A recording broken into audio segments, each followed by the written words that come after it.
अस्सलाम वालेकुम नाजरीन।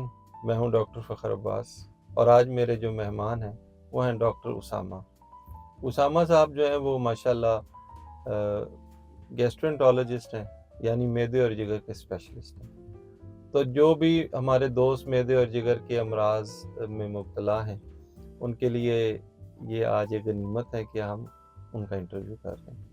डॉक्टर साहब अस्सलाम वालेकुम। वालेकुम सलाम सर। डॉक्टर साहब पहले तो थोड़ा अपने काम का तारुफ करवाइए, अपनी ट्रेनिंग का बताइए और अपनी प्रैक्टिस का बताइए। जी, अल्हम्दुलिल्लाह मुझे माहिर अमराज़ जिगर यानी कि जिसे हम पाकिस्तान में गैस्ट्रोएंटरोलॉजी की फ़ील्ड कहते हैं, इसमें मेरी तकरीबन जिसे कहते हैं ना ट्रेनिंग कंप्लीट हो चुकी है। यानी 5 साल का अरसा मैंने इस फ़ील्ड में गुज़ारा है। काले यरकान, पीले यरकान, खून की उल्टियाँ, काले पखाने, खून के पखाने और इससे मिलती-जुलती और सारी वो तकालीफ जो कि मुँह से लेकर पखाने तक के जितने भी हमारे जिस्म के हिस्से हैं उनसे ताल्लुक़ रखती हैं, उनका अल्हम्दुलिल्लाह अब मैं एक अच्छा इलाज कर सकता हूँ। उसके साथ-साथ एंडोस्कोपी और कोलोनोस्कोपी 2 ऐसे टेस्ट हैं जिससे हम इन बीमारियों की तशख़ीस में काफ़ी हद तक फ़ायदा हासिल करते हैं, वो भी अल्हम्दुलिल्लाह अब मैं कर लेता हूँ। अच्छा डॉक्टर साहब, हम देखते हैं कि हर दूसरा जो स्पेशलिस्ट है वो हमें गैस्ट्रोएंटरोलॉजिस्ट मिलता है पाकिस्तान में। जी तो सर। क्या वाक़ई इतने गैस्ट्रोएंटरोलॉजिस्ट की ज़रूरत है यहाँ? मेरे ख़्याल से जहाँ रोज़मर्रा की बुनियाद पर बहुत सारे मसले पेश आते हैं लोगों के साथ, वहाँ पे गैस्ट्रोएंटरोलॉजी से मुतल्लिक़ मसले बहुत कॉमन तो एग्ज़िस्ट तो करते हैं और मेरे ख़्याल से गैस्ट्रोएंटरोलॉजिस्ट जो वाक़ई काबिल हैं, उनकी ज़रूरत भी है, होने भी चाहिए। डॉक्टर साहब, आप जो गैस्ट्रोएंटरोलॉजी वाले हैं, जब आपके पास कोई मैदे के मसले के लिए जाता है तो आप उसको 5 से 6 दवाइयों का आपका एक सेट पैटर्न होता है। एक बिल्कुल। सिरप देते हैं, कैप्सूल देते हैं, एक गोली आप प्रोकाइनेटिक देते हैं, इस हुँ। तरह से। तो आप लोग अमूमन उनको लाइफ़स्टाइल के बारे में नहीं बताते। जी सर, मैं तो कोशिश करता हूँ कि क्या बताते हैं आप उनको? जी बिल्कुल, उसमें सबसे बड़ी जो हदायत है मैं वो तो ये करता हूँ कि सुन्नत नबी पर अमल करें। सबसे इम्पोर्टेंट चीज़ है आपके खाने का तरीका, हुँ, हुँ। जिसको अगर हम पूरी एक अच्छे तरीके से करें तो हमारे बहुत से मसले ना पैदा होने से ही पहले ठीक हो जाते हैं या पैदा ही नहीं होते। जी, सही। जिस तरह आपने कहा कि लाइफ़स्टाइल मॉडिफ़िकेशन, तो उसमें मैं यही कहना चाहूँगा कि टेक टाइम टू ईट अपने खाने के लिए जिसके लिए आप स्ट्रगल कर रहे हैं, सारी उम्र से आपने डिग्रियां हासिल की हैं कमाने के लिए और कमाने के बाद खाने के लिए ना पेट के लिए सब कुछ करें, तो अपने खाने को एक अच्छा टाइम दें, अच्छी तरह से बैठें, सुकून के साथ खाने पे थोड़ा टाइम लगाएं और फिर उसके लिए कहते हैं कि मैदे का काम मैदा करे और मुंह का काम मुंह करे। ये ना हो कि आप जल्दबाजी में इधर से पूरी की पूरी एक रोटी तोड़ी मुंह में और चलें जी अब मैंने काम पे जाना है। तो हम ये बड़ी कॉमन मिस्टेक्स करते हैं, एक तो तो कि डॉक्टर खाने को साहब, जिन टाइम। हालात में आप लोगों की मैं ज़िंदगी देखता हूँ डॉक्टरों की, कि आप लोगों की तो अपनी ज़िंदगी में आराम नहीं होता और आप सही तरह से खाते-पीते नहीं अमूमन, और फिर बिल्कुल। आप लोग फ़ास्ट फूड बहुत खाते हैं, आप मेडिकल कंपनियों के लंच में जाते हैं, वहाँ आप हर तरह हुँ। की बदपरहेज़ी करते हैं। तो क्या ख़्याल है, ये ऐसे ऐसी हालात में आपकी कोई अल्फ़ाज़ में आपकी हिदायत में असर रहेगा? देखिए, मेरे ख़्याल से गौर इस चीज़ पे करना चाहिए कि मसला किसको पेश आ रहा है। बाज़-औक़ात एक सेम काम से किसी एक बंदे को मसला पेश नहीं आता, लेकिन ये हदायत ख़ास तौर पर उनको ज़्यादा ज़रूरी होती हैं जिनको इससे कुछ पेचीदगियाँ पैदा हो रही हैं। बाज़ार ये है कि अच्छी चीज़ें सबको ही फ़ॉलो करनी चाहिए, वो हम सबके लिए भी हैं, डॉक्टर्स के लिए भी नहीं, तो हैं। क्या आप इस बात पे यकीन नहीं रखते कि इंसान की बात में, ये तो एक हदीस हुँ, नबवी में भी एक वाक़या है ना, सीरत नबवी का भी, कि आप ने किसी बच्चे को नसीहत करनी थी तो पहले आपने बिल्कुल। वो चीज़ खुद छोड़ी, फिर अगले दिन हुँ, उसको नसीहत की। तो आप डॉक्टर्स लोग तो बदपरहेज़ी के बादशाह होते हैं, यही अमूमन देखा गया है, ठीक है? तो बिल्कुल। आप लोगों की जब आप पेशेंट्स को हिदायत करते हुँ, हैं वॉक करने की, आप खुद तो वॉक करते कोई नहीं। आप कहते हैं जी जॉगिंग करें, खुद जॉगिंग नहीं करते। फिर हुँ। आप फास्ट फूड खाते हैं, फिर आप जनाब एक तरफ शुगर पे आप सेमिनार करते हैं और उसके बाद पेट भर के खा रहे होते हैं। तो आपकी बात में कैसे असर पैदा होगा? सर देखिए, अल्हम्दुलिल्लाह माशाल्लाह मेरी अपनी अगर मैं रूटीन शेयर हुँ, करूँ, हुँ। मैं तो जो बातें आपने हुँ, बोली हुँ। अल्हम्दुलिल्लाह उन पे अमल भी करता हूँ और मेरे ख़्याल से जो बंदे हुँ, हुँ। सक्सेसफुल हैं, बड़े ओहदों पे हैं और सक्सेसफुल से मुराद है कि वो जिन्होंने अपना एक नाम कमाया, वो हुँ, हुँ। एग्ज़ाम्पल्स हैं और वो ऐसी चीज़ों पे अमल भी कर रहे हैं। अब जैसे मैं नाम लेता हूँ कि बहुत बड़ी-बड़ी सेलिब्रिटीज़ मशहूरी तो आपको पिज़्ज़े की देते हैं, तो क्या वो खाते हैं? हुँ, हुँ। नहीं खाते। वो सिर्फ़ लोगों को दिखाते हैं। तो इसलिए बाज़ का जो चीज़ें दिख रही हैं वैसे होती नहीं हैं। हुँ, हुँ। बहुत से लोग ऐसी गैदरिंग्स पे ज़रूर जाते हैं लेकिन वो विद इन लिमिट्स अपना जस्ट तो खाना आपका खाते कहना है हैं। कि आप लाइफस्टाइल के वो सारे असूल खुद भी अपनाते जी हैं। तो डॉक्टर साहब, अल्हम्दुलिल्लाह। क्या ये आपकी जो भी यंग लुक हमें वीडियो में भी नज़र आ रही है, हमारे नाज़रीन भी शुक्रिया सर, देख रहे शुक्रिया। हैं, ये इसी वजह से, या आप उम्र में भी कम है? जी, उम्र तो मेरी हुँ, अल्हम्दुलिल्लाह कम ही है, उसके हुँ, हुँ। साथ-साथ जो मेरी उम्र है उस हिसाब से भी अल्हम्दुलिल्लाह, जैसे आपने बताया नहीं कि तो मैं आप यंग इतने कम लगता हूँ। उम्र स्पेशलिस्ट आप जैसे बन जाएँगे, तो क्या आप समझते हैं कि लोग यकीन करेंगे, आप पे एतमाद करेंगे? वो कहेंगे ये तो लड़का सा, इससे क्या इलाज नहीं कराना? सर, बिल्कुल हुँ, करेंगे, बातों में वज़न होना चाहिए, दिल की गहराई से निकलनी चाहिए हुँ, और हुँ। ऑनेस्ट होनी या फिर चाहिए। बाहर जो आप लोग डिग्रियाँ लगाते हैं, वो डिग्रियाँ सही होनी चाहिए, ज़्यादा होनी चाहिए? सर, मेरा ख़्याल हुँ, है कि हुँ। ये जो डिग्रियों का फैक्टर है ना, कुछ हद तक रोल प्ले करता है। लेकिन जब एक मरीज़ एक डॉक्टर के साथ एक गुफ्तगू कर लेता है ना, उसके बाद वो बहुत ज़्यादा उसकी गुफ्तगू से उसका ताल्लुक होता है। सही। मेरा तो मानना है कि आधी डॉक्टरी तो आपकी ज़ुबान से, आपके इखलाक से है, हुँ, हुँ। आपके मरीज़ से प्यार से बात करने तो से। डॉक्टर साहब, आपका क्या ख़्याल है, एक डॉक्टर को ज़्यादा सुनना चाहिए या ज़्यादा बोलना चाहिए? नहीं सर, सुनना चाहिए डेफ़िनेटली। अगर 10 मिनट हैं तो उसमें उसको कितने मिनट सुनने पे लगाने चाहिए और कितने मिनट बोलने पे? कोई हार्ड एंड फास्ट तो मैं इस हुँ। चीज़ को नहीं कह सकता, लेकिन अंदाज़न बता दें। रफ़ली अगर आप हुँ, 10 मिनट का सेशन है तो उसमें आप कम से कम 5 मिनट तो ज़रूर सुने ना। हुँ, हुँ। और डिपेंड करता है मसला किस नौइयत का है। बाज़-औक़ात तो चंद मिनटों में ही बात क्लियर हो जाती है। सही। बाज़-औक़ात कुछ मामले पेचीदा होते हैं। देखिए, मैं कहता हूँ कि मरीज़ को पूरा ट्रीट करना होता है। हुँ, हुँ। सिर्फ़ ये नहीं कि मैं मैदे का डॉक्टर हूँ तो मैंने मैदे की बात सुनी और बाकी बातें सारी शुगर वाला हुँ, हुँ। सुनेगा, शुगर वाला शुगर की सुनेगा, ब्लड प्रेशर वाला ब्लड। इस तरह से हेल्थ बहुत महँगी हो जाती है। हर बंदा ऐसे ओके। अफ़ोर्ड नहीं कर नहीं, सकता। लेकिन अगर आप मैदे के स्पेशलिस्ट हैं और पेशेंट हुँ। भी आपके पास मैदे के लिए आया है, आप उसकी शुगर की कहानी छेड़ के बैठ जाएँगे, वो कहेंगे कि डॉक्टर, मैंने शुगर का तो अलग डॉक्टर है मेरा। नहीं, वो बिल्कुल हुँ, वो हुँ। उनसे इलाज कराएँ, लेकिन बाज़ का देखिए, शुगर ऐसी बीमारी जो जिस्म का कोई हिस्सा नहीं छोड़ती। सही। अगर आज के इस दौर में ये कहा जाए कि गैस्ट्रोएंटेरोलॉजिस्ट को शुगर का अच्छा इलाज ज़रूरी है, तो बहुत ज़्यादा ज़रूरी है। अगर आपके बहुत ज़्यादा मसाइल मैदे के शुगर से जुड़े हैं। मैं अपनी प्रैक्टिस में डेली बेस पे हुँ, तकरीबन हुँ। बहुत से लोग मैदे की तकलीफ में मुब्तला देखता हूँ, तो उनकी शुगर कंट्रोल अच्छा नहीं होता। सही। अच्छा डॉक्टर साहब, एक ही तरह की डिग्री के डॉक्टर्स होते हैं। एक के पास 5 मरीज़ आते हैं रोज़ाना, एक के हुँ। पास 50 आते हैं। इसकी क्या वजह है? सर, ये कॉम्प्लेक्स मामला है। हुँ, सबसे हुँ। पहले तो आपकी दुकान अच्छी जगह होनी चाहिए। दूसरा, आपको ये जो है ना मरीज़ और नंबर ऑफ मरीज़, ये हुँ, हुँ। मेरे ख़्याल से किसी की काबिलियत का अच्छा पैमाना नहीं है। सही। तो जो लोग किसी बाकी ये है कि पर्सनैलिटी ट्रेट्स बहुत नहीं, आप बड़ा रोल समझते प्ले हैं कि करते हैं। इसमें रिस्क जो अल्लाह ताला ने बिल्कुल, रखा है, उसका भी बिल्कुल, कोई है? बिल्कुल सर, बहुत बड़ा रोल है। मैं हो आपसे सकता इससे है जो बहुत एग्री 50 करता मरीज़ देख रहा है डॉक्टर, हूँ। वो गरीबों में भी तक़सीम करता हो, बिल्कुल, रिश्तेदारों को भी बिल्कुल। देता हो, उसके डिपेंडेंट्स ज़्यादा हों। ऐसे ही है सर, अच्छा। वो बस ये है ना कि हमें जो दिखता है ना उसके पीछे हुँ, बहुत हुँ। कुछ होता है, वो हमें नहीं दिखता। जी, जी। सही। सामने की चीज़ कुछ और होती है सामने और कुछ बैक और, की चीज़ वो कुछ और शायद होती अल्लाह है। के बहुत नेक बंदे अच्छा, हों। आप जो ट्रेनिंग पाकिस्तान में दी जा रही है हमारे पब्लिक सेक्टर अस्पतालों में, स्पेशलाइज़ेशन में, जो पोस्ट हुँ। ग्रेजुएट रेज़िडेंट्स हैं, आप उससे मुतमिन हैं? मेरे कुछ हैं हुँ, हुँ। तहफ़्फ़ुज़ात इस सिलसिले में, कुछ थोड़ी-सी ना कमियाँ हैं, बल्कि काफ़ी ज़्यादा हैं, कि जो हमें किताबों में पढ़ाया बताया जाता है ना, वो उस तरह की प्रैक्टिकल चीज़ें एग्ज़िस्ट नहीं करती। और बाकी कंसर्न्स हैं काफ़ी ज़्यादा ट्रेनी डॉक्टर्स के। हुँ, हुँ। ट्रेनिंग के दौरान मतलब आपको कोई प्रॉपर मेंटोरिंग बहुत कम है।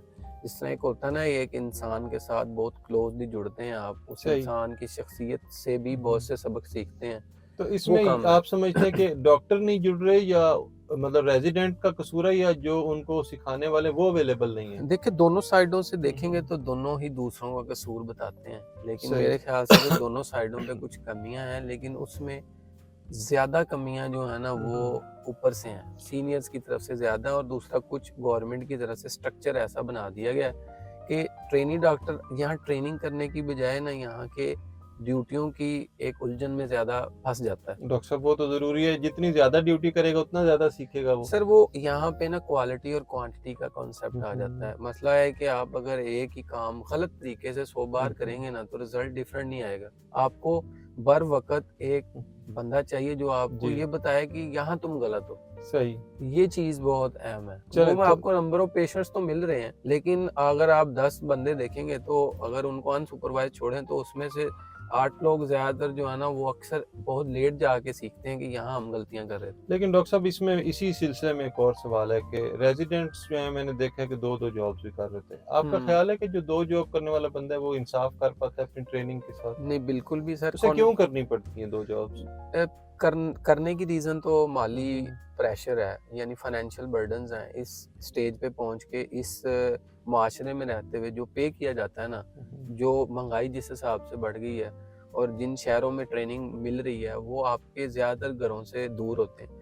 आपने किसी भी किराए के घर में रहना है तो आज के दौर में आपका किराया भी 50-50 हज़ार रुपये किराए, जब तो तक इसमें वालिदैन की सपोर्ट ना हो तब तक कोई बच्चा बेचारा ट्रेनिंग भी नहीं कर सकता। मैंने देखा है ट्रेनी डॉक्टर निकलता है अस्पताल से, उसकी जेब में इतने पैसे नहीं होते कि वो अच्छा फल ही खरीद सके अपनी फैमिली तो के लिए। अक्सर हादसे आप देखते हैं, गाड़ियां उल्ट गई, गाड़ी की एक्सीडेंट हो गया क्योंकि वो सोए नहीं होते ड्यूटियां कर करके, और वो एक सोच में होते हैं, फिक्र में होते फिक्र हैं में कि होते हैं। बिजली का बिल कैसे देना है, गैस का बिल कैसे देना है, मकान का रेंट कैसे देना है। बिल्कुल। तो डॉक्टर साहब ये रेजिडेंट्स कुछ तो मैरिड हो जाते हैं, शादी कर हम्म लेते हैं, कुछ नहीं कहते हैं हम स्पेशलिस्ट बन के करेंगे। हम्म तो आपका ये एक निजी सा सवाल भी तो खैर नहीं है, लेकिन मैं इसको वैसे जनरलाइजेशन के तौर पे देखना चाहता हूँ। आपने इर्द गिर्द लोगों को देखा है, हम्म आपका क्या ख्याल है इसमें कौन सा ज्यादा कि जो शादी का सही वक्त क्या है, आप ये हाँ पूछ रहे यही मतलब एक रेजिडेंट के हैं? पॉइंट ऑफ व्यू से रेजिडेंट के बताएं। पास सर, मेरे ख्याल से तो इसमें बहुत ज़्यादा फैक्टर्स रोल प्ले करते हैं। सबसे बड़ा फैक्टर है आपकी सोशल स्टैंडिंग,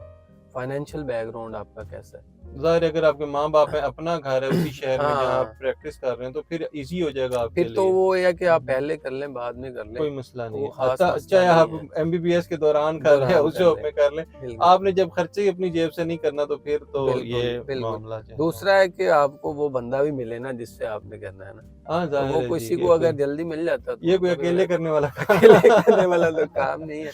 चलो तो ये आपका मैंने थोड़ा मूड तब्दील किया, मैंने तो कहा सीरियस मेरा गुफ्तगू मकसद तो है कि इसका मेरे हिसाब से तो कोई परफेक्ट टाइम नहीं है। परफेक्ट टाइम इस्लाम तो जो कहता है वो 100% ठीक कहता है, जितनी जल्दी हो जाए उतना ही अच्छा है। सही है बाकी वो क्राइटेरिया और रिक्वायरमेंट्स जो इस्लामिक हैं वो पूरी होती हैं, वो मेल और फीमेल के हिसाब से जो भी हैं उसके बारे में इस्लामिक स्कॉलर ज़्यादा अच्छा बता सकते हैं, सही तो है। उसी वक्त कर लेनी चाहिए। अच्छा डॉक्टर साहब मैंने आपसे पूछा मतलब शुरू में तारुफ कराया कि आप गैस्ट्रोएंटरोलॉजिस्ट हैं, ज़ाहिर है आपने 5 साल ट्रेनिंग कर लिया, अब तो एग्जाम ही पास करना है आपने। बिल्कुल।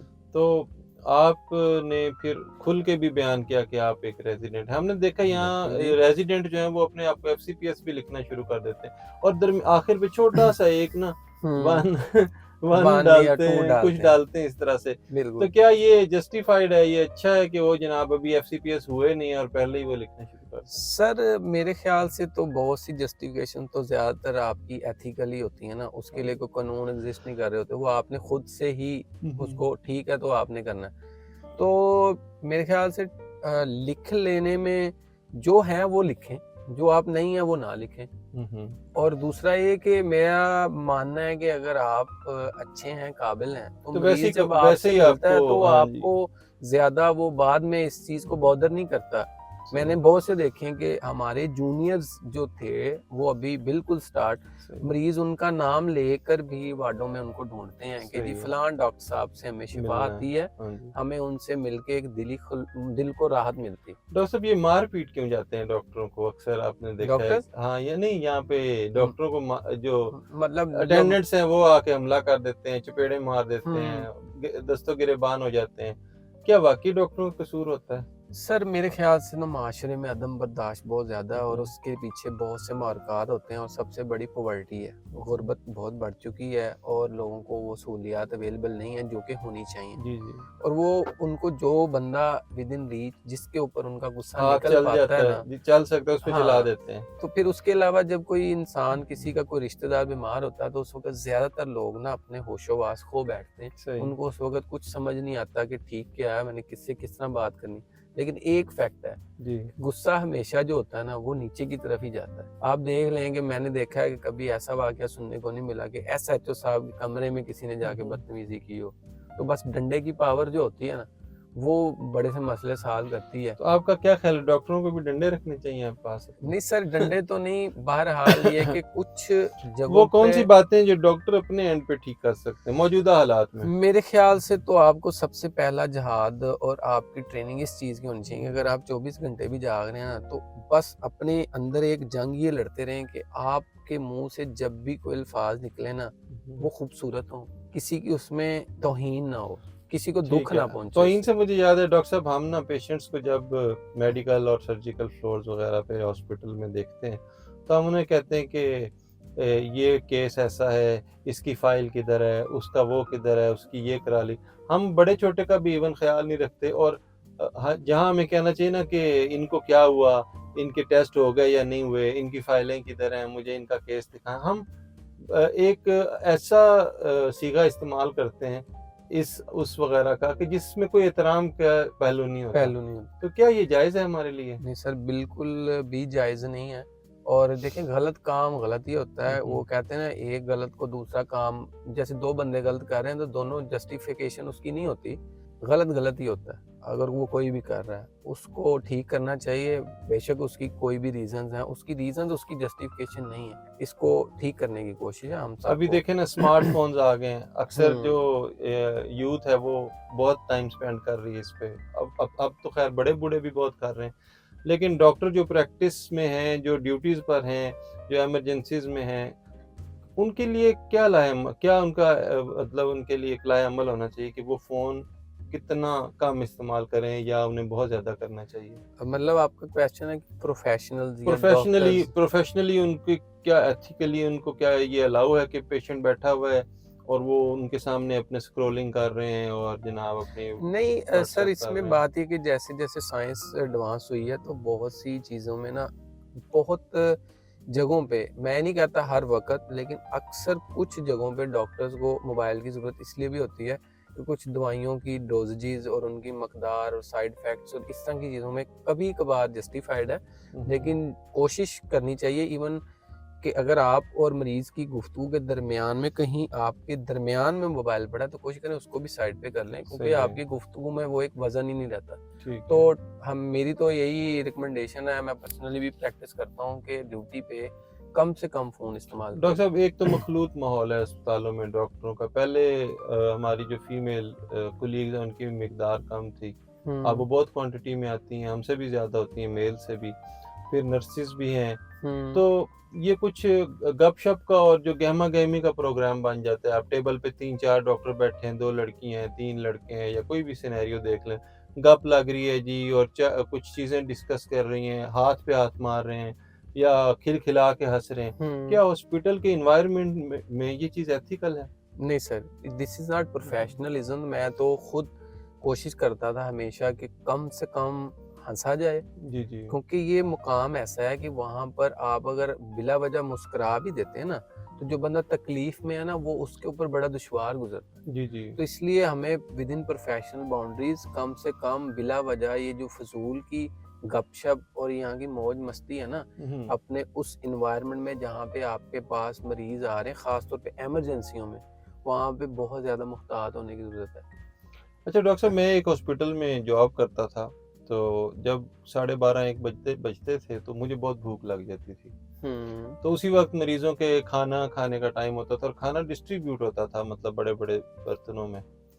तो उसकी खुशबू से ना एक ऐसे जैसे ना दिमाग पागल हो जाता था। बिल्कुल। क्या डॉक्टरों के लिए भी खाने-पीने का कोई अलग से निज़ाम होना चाहिए कि उनको भी जो है वो फूड अच्छे रेट्स पे या अच्छी कंफर्टेबल जगह पे प्रोवाइड किया जाए ड्यूटीज़ के दौरान? या उनके लिए कोई ज़रूरत नहीं है, वो बहुत अमीर होते हैं, उनके तो जनाब पीछे से नहीं सर, देखिए, अच्छा। ये अमीरी-गरीबी का हुँ, तो हुँ। इसमें वैसे कोई वो ताल्लुक शायद मैं नहीं समझता है। सहूलियात सबके लिए होनी चाहिए, बल्कि देखिए ना, एक हेल्दी, खुशगवार मूड का डॉक्टर एक मरीज़ का अच्छा इलाज करता है ना। जी। तो इसी तरह अगर आपका पेट खाली है, तो जहाँ आप शॉपिंग अच्छी नहीं करते, तो वहाँ तो इलाज भी मतलब अच्छा आपके नहीं पास करते। टाइम ही नहीं है, आप कैंटीन दूर है, जा नहीं हाँ। सकते।